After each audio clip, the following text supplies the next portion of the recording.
Hello and welcome to another jungle video, and in this one we are once again looking at the best junglers. This one for patch 11.13 and 11.14, provided there are no huge changes. But honestly, it was nice to take a break from best junglers because Riot decided to stop playing around too much and just let things settle. Well, that didn't last very long, although the meta hasn't changed drastically, just the order of things, with a few cheeky surprises thanks to the changes that just came through. Please consider leaving a like and of course subscribing if you enjoy the content. The gameplay channel has all your champion breakdowns, the Patreon has fancy infographics as well as coaching sessions, and if you're looking to learn what of the champions in this video, maybe even counter some of the meta, the Mobalytics champion page has everything you need. With daily updates, the build page has the best items, runes and more, which you can also auto-import into your client. And for you NA players, it also works for ARAM. Should you have a nemesis in a champion, you can head to the counters tab, which gives you a full breakdown of 200 IQ strategies and the champions you can use to inflict your wrath. If you simply want to learn a champion to increase your pool, you can head to the guide page, which will give you strength, weaknesses, power spikes, and a full game plan, in addition to a full combo page researched by only the most gifted mechanical gods.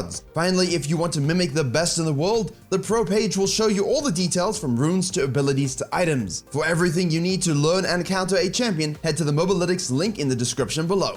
And now we begin with the S tier. First up is Xin Zhao, and he is simply atop the meta. Win rate, ban rate, pick rate, mythic versatility rate. I mean, he can buy 5 legitimately and have no issues whatsoever. You want to do level 2 camps? You can do that. 3 camp gank invade? You can do that. 5 camp meta?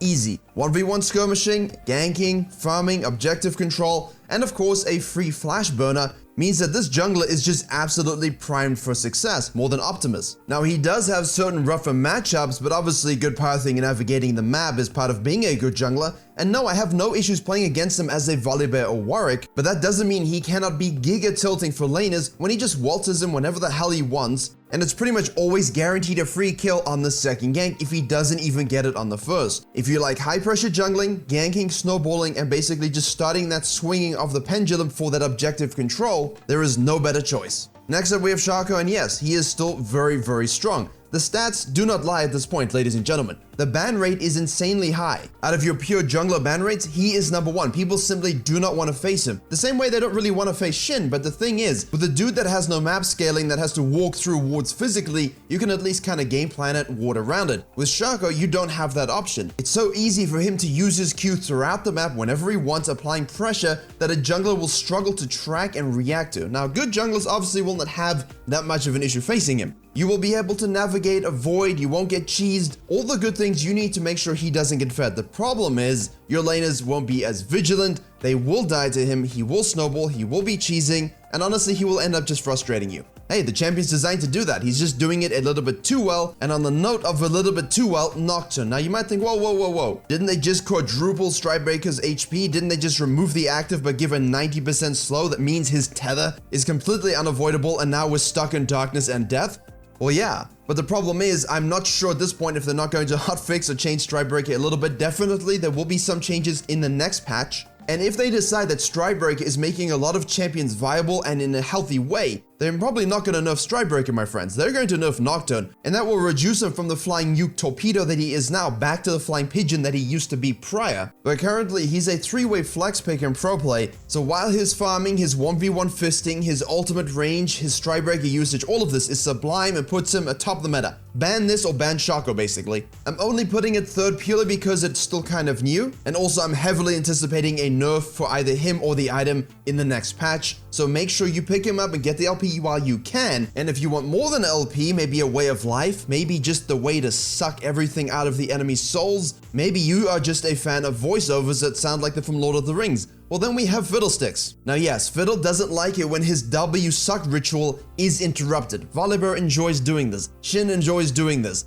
Nocturne can just blow him up. A little bit of fear on fear crime, if you will. Overall though, he still loves the meta. You know, he's still gonna do the 6 camp into crab action. If he's doing a predator sort of futures market, he's going back to base, getting the boots. Then he can gank, he can resequence. If he's simply going the Electrocute Powerhouse Protoball Death build, he will be level 6 before other people. He will be able to dominate mid and late game fights, and none of that is ever going to change. This is one of the best reworks done. The champion is so niche and so strong at the same time. He doesn't need nerfs. He's beatable, but if you put in the time to master him, he can also feel unbeatable in your own hands. Now Kha'Zix is next, and he has dropped just a little bit, However, that's mostly due to the fact that we have a resurgence of the Nocturne, and a small spoiler alert, another champion coming in the next page. These do quite well against him, and that's really a crucial aspect of best junglers. The best jungler isn't just something that has the most stats or does something the best, it's also how they match up to what is picked the most, and thereby providing a lot of counter pick opportunity within the context of what's played. But he can still adapt, you can still build differently, you can still go the Conqueror sort of Gore Drinker Ogurin build. He's always a part of the meta. And next up we have the king, Viego, and you might think, wait a second, this champion's a jungler? Yeah, I know, right? He's been played mid with a better success the whole season, and he was released as a jungler no less. It seems if we find champions we enjoy or get champions we like, we just get them nerfed or removed. But fortunately, Riot have said this time, no.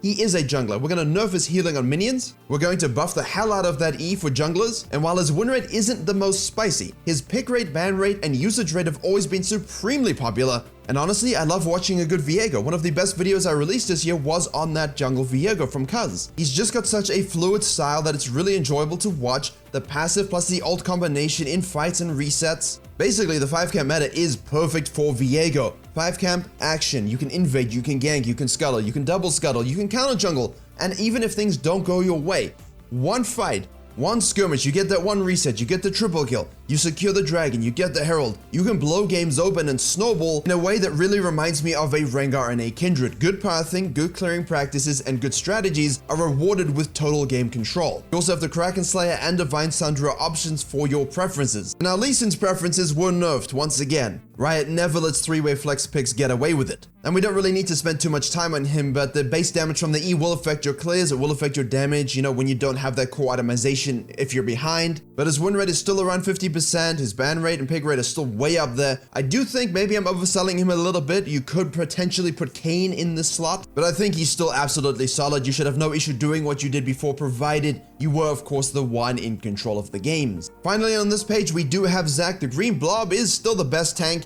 You might have other tanks with more usage rate, but I really value Zac because he can 5-camp, because he can 6-camp, because his E range make it really easy to gank lanes that simply seem inaccessible. Also, by the way, when they nerf mobility, Zac puts his thumb in his mouth and blows himself up like a balloon and bounces around in happiness. The less dashes and movement speed that are available to targets means Zac is more likely to hit his E, clap everyone's cheeks together, and bounce around. That and you're also really unholy tanky.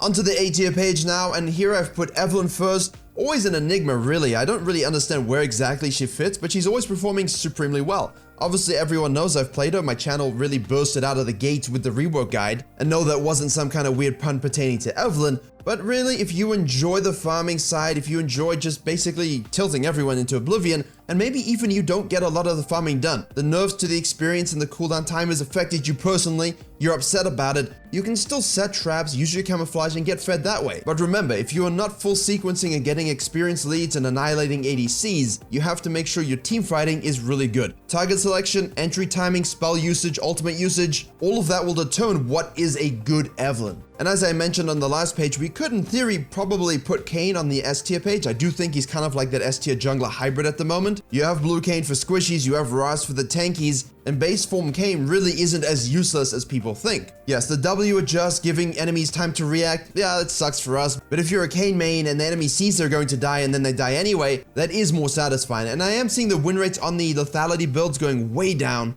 but that makes him one of the greater junglers to basically main from season to season, not just in one season, because you can always adapt to blue and red form depending on what you're facing more often. Next we have Volibear, still performing very well. All his items continue to be nerfed, the Deadman's most recently. However, with the Divine Sundra build still going very strong, and if you prefer to go a Chem Tank Frostfire tank build, you can do this also. You can very easily fight any of the junglers in this video. You should have no issue going 1-to-1, doing the pathing you need to do to win. Warwick is kind of the same, except really this is a 4-camp champion, not a 5-camp champion. Yes, he can use a Stridebreaker build as well. Divine Sundra also going strong. If you're like the Titanic Sunfire, this is always the most default, also performing very well. Matches up well into certain junglers, just remember, because you cannot keep up with the sequencing of a 5-camp or 6-camp champion, you must be aggressive with your ganks, your pathing, and your invades, react to fights, control the dragons, and then use your mechanical ability, yes, mechanical ability, to turn 2v2s, to turn 2v3s, the healing and bonus damage from the passive and the W.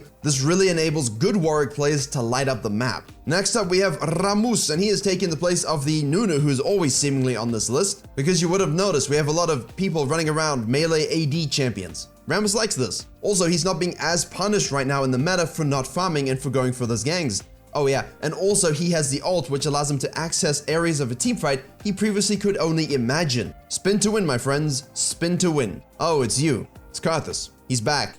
He's back in the win rates. He's back in the play rates a little bit, but I don't think people have really caught on that the AP atomization buff, which I'm only now mentioning, has greatly benefited Karthus and Talia's. Why? Well, the combination cost of the Liandry's and Ludens, which these two champions build, has just basically gone down by a couple hundred gold, which means they're online sooner, which means they do more damage sooner. And if they're getting ahead through their farming and tempo control, which they should be, then that pretty much spells doom for everyone else. Also, considering the fact that Karthus can use his ult on a Liandry's that's completed a fair amount sooner than it has been previously, combined with the fact he still clears very fast and now has more downtime between those clears to get into your lanes, yeah, I think you should keep an eye on this.